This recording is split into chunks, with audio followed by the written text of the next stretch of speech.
Hello good morning. ये PGT related civics का question है 2010 का।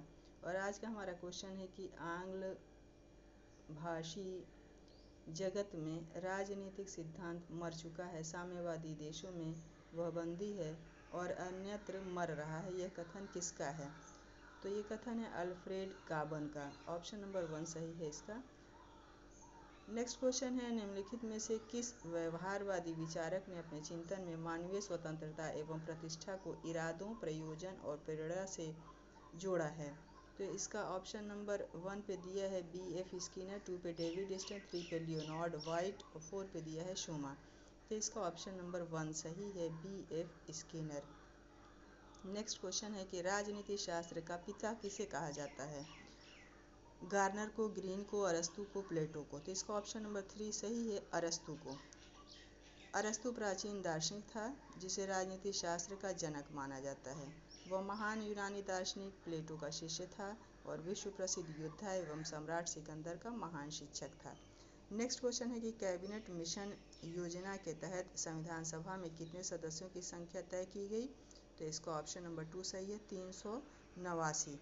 कैबिनेट मिशन योजना में यह निश्चित किया गया कि भारतीय संविधान के निर्माण हेतु परोक्ष निर्वाचन के आधार पर एक संविधान सभा की स्थापना की जाए। इस संविधान सभा में कुल 389 सदस्य हों, जिसमें 292 ब्रिटिश प्रांतों के प्रतिनिधि, 4 चीफ कमिश्नर क्षेत्रों के प्रतिनिधि और 93 देशी रियासतों के प्रतिनिधि हों।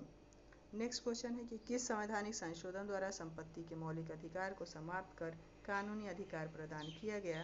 तो 44वें संवैधानिक संशोधन 1978 के द्वारा।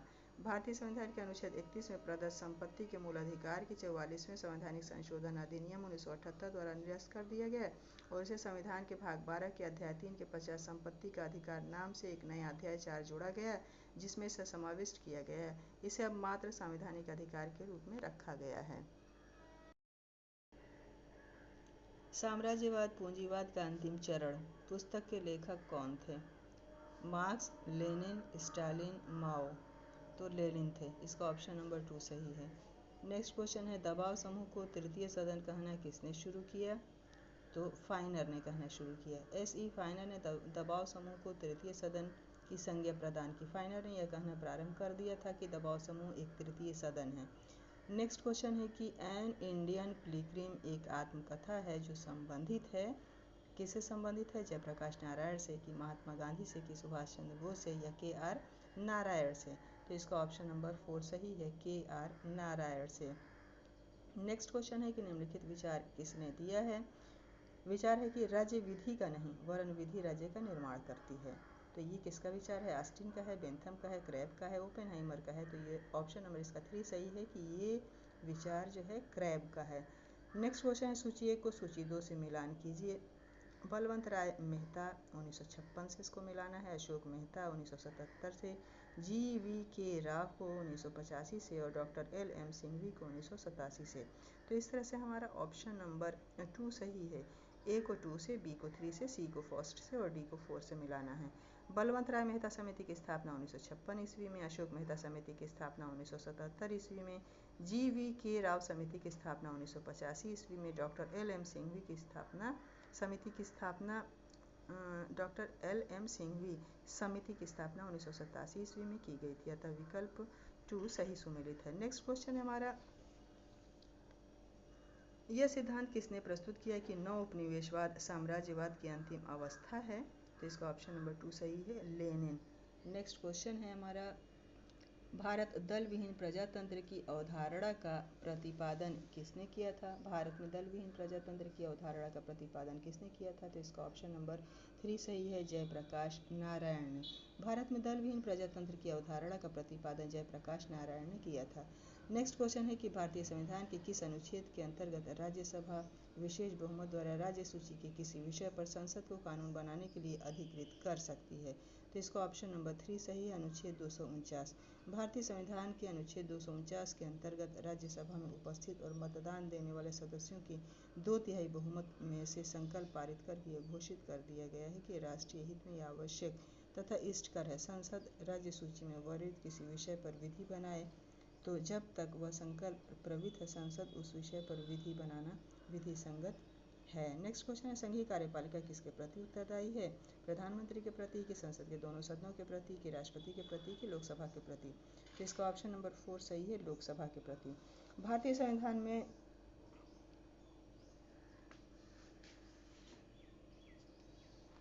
संविधान में संसदीय सरकार की स्थापना की गई है। संसदीय सरकार में राष्ट्रपति संवैधानिक अध्यक्ष होता है, लेकिन वास्तविक शक्ति मंत्रिपरिषद में निहित होती है, जिसका प्रधान प्रधानमंत्री होता है। मंत्रिपरिषद लोकसभा के प्रति उत्तरदायी होता है।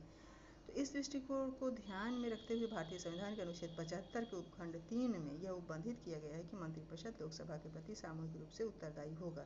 नेक्स्ट क्वेश्चन है अब तक गठित विभिन्न वित्त आयोगों के अध्यक्ष पद पर निम्नलिखित में से कौन व्यक्ति कभी नहीं रहा? श्री संतानम और श्री ए के चंदा और श्री डॉक्टर राजमन्नार और श्री बीपी मंडल। तो इसमें ऑप्शन नंबर 4 सही है, श्री बीपी मंडल। प्रस्तुत विकल्पों में बीपी मंडल वित्त आयोग से संबंधित नहीं है। बीपी मंडल 1978 में गठित पिछड़ा आयोग के अध्यक्ष थे, जिन्होंने पिछड़े वर्गों की सरकारी नौकरी में आरक्षण देने की अनुशंसा की थी। श्री संतानम 1956, श्री ए के चंदा 1960 तथा वी राजामन्नार 1964 में वित्त आयोग के अध्यक्ष थे। तो इस तरह इसका ऑप्शन नंबर 4 टिक करना है। नेक्स्ट क्वेश्चन है हमारा कि राष्ट्रीय एकता परिषद का उद्भव किस सन में हुआ था? तो 1986 में, सन 1986 में राष्ट्रीय एकता परिषद का उद्भव हुआ था। नेक्स्ट क्वेश्चन है कि निम्नलिखित में से कौन राज्य सूची का विषय नहीं है? तो न्यायालय का अवमानना। न्यायालय का अवमानना संवर्ती सूची का विषय है, यह राज्य सूची का विषय नहीं है। लोक व्यवस्था, कब्रिस्तान, लोक स्वास्थ्य राज्य सूची का विषय है। नेक्स्ट क्वेश्चन है कि न्यायिक सक्रियता का अर्थ है? तो इनमें से कोई नहीं है।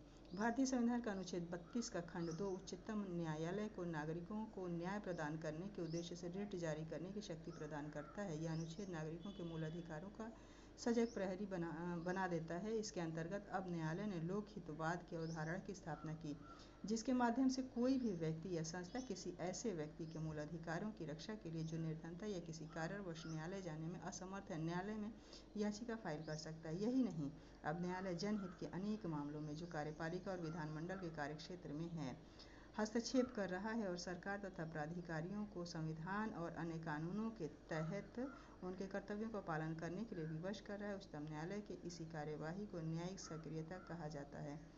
नेक्स्ट क्वेश्चन है मूल्य तटस्थता निम्न में से किसकी विशेषता है? तो व्यवहारवादियों की। व्यवहारवादियों ने राजनीति शास्त्र को पूर्णतः या विज्ञान माना है। उनके अनुसार राजनीतिक विश्लेषण निष्पक्ष अथवा मूल्य रहित होना चाहिए। व्यवहारवादियों के अनुसार राजनीतिक शास्त्र की विशेषता मूल्य तटस्थता रही है।